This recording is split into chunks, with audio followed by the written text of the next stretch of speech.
Ah bah ça tombe bien, justement je travaille sur les fonds européens. Je suis Solène de la Bise et je vais vous expliquer un peu plus ce que c'est.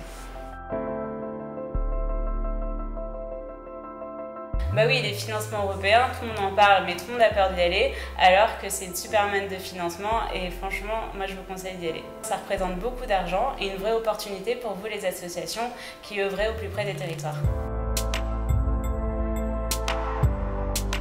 Les financements européens sont administrés à 2 niveaux, au niveau de la Commission européenne et au niveau des États membres.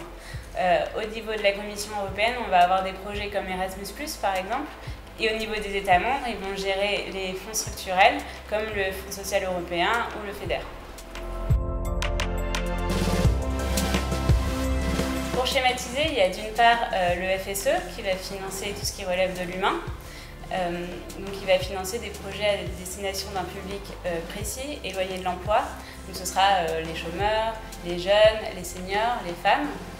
On aura là des projets plutôt de formation professionnelle, de lutte contre le décrochage scolaire, des projets aussi d'accompagnement à la reprise et à la création d'activités, des projets d'insertion par l'activité économique ou encore des projets en faveur de l'entrepreneuriat social.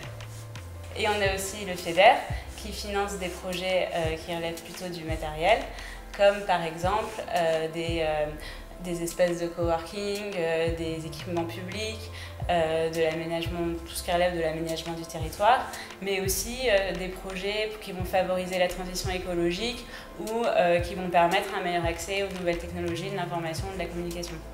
Et il y a également une enveloppe qui est disponible pour les quartiers prioritaires qui relèvent des politiques de la ville.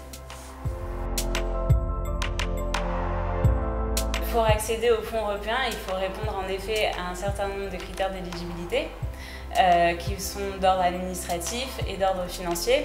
D'ordre administratif, moi ce que je conseille, c'est qu'il y ait quand même une personne dédiée sur le projet car c'est assez lourd à gérer administrativement. Il faut aussi répondre à un certain nombre d'obligations, comme par exemple la publicité européenne ou la mise en concurrence. Et si vous financez directement des participants, il faudra les suivre à l'entrée et à la sortie sur la base d'indicateurs obligatoires. Concernant le financier, le FSE il vient en remboursement, donc il faut avoir une trésorerie pour avancer les frais. Il faut aussi avoir une comptabilité analytique ou un système extra-comptable. Aujourd'hui, toutes les demandes de financement se font en ligne directement sur les sites internet des autorités de gestion. Au niveau national, c'est la DGEFP, la Direction Générale à l'Emploi et à la Formation Professionnelle. Au niveau régional, ce sera soit le conseil régional, soit les directs. De manière générale, moi je vous conseille de prendre contact directement avec le service gestionnaire pour déjà vous faire connaître et ensuite vous renseigner sur l'éligibilité de votre projet et savoir s'il y a toujours des crédits disponibles.